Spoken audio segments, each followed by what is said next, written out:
Škola je obavestila Ministarstvo prosvete da je učenik škole tokom privatnog puta u Sloveniju za vreme zimskog raspusta pretrpeo fizičko i digitalno nasilje, odgovaraju za medije.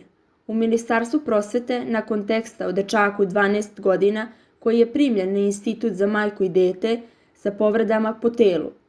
Podsjetimo, zadobio ih je od vršnjaka na ekskurziji van Srbije. Škola nije bila uključena u realizaciju tog puta, ali je tim za prevenciju nasilja škole po povratku učeniku pružio podršku, kao i njegovim roditeljima. Učenik redovno pohađa nastavu, navode u ministarstvu. U istrazi su do sada u pretnji roditelja izjave dale učenici koji su mučili druga, nastavnica koja ih je vodila i dečak koji je žrtva vršnjačkog nasilja. Lekari iz Instituta za majku i dete u Beogradu pozvali su policiju, a o slučaju je obavešteno i nadležno tužilaštvo u Beogradu. U istrazi su do sada u pratnji roditelja izjave dali učenici koji su mučili druga, nastavnica koja ih je vodila i dečak koji je žrtva vršnjačkog nasilja. Policiju su 21. januara ove godine pozvali lekari iz bolnice.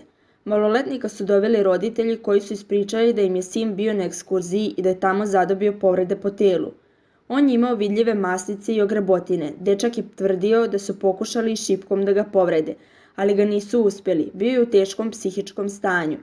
Kako mediji saznaju, učenika su vršnjaci tukli, a zatim pokušali da ga povrede i šipkom.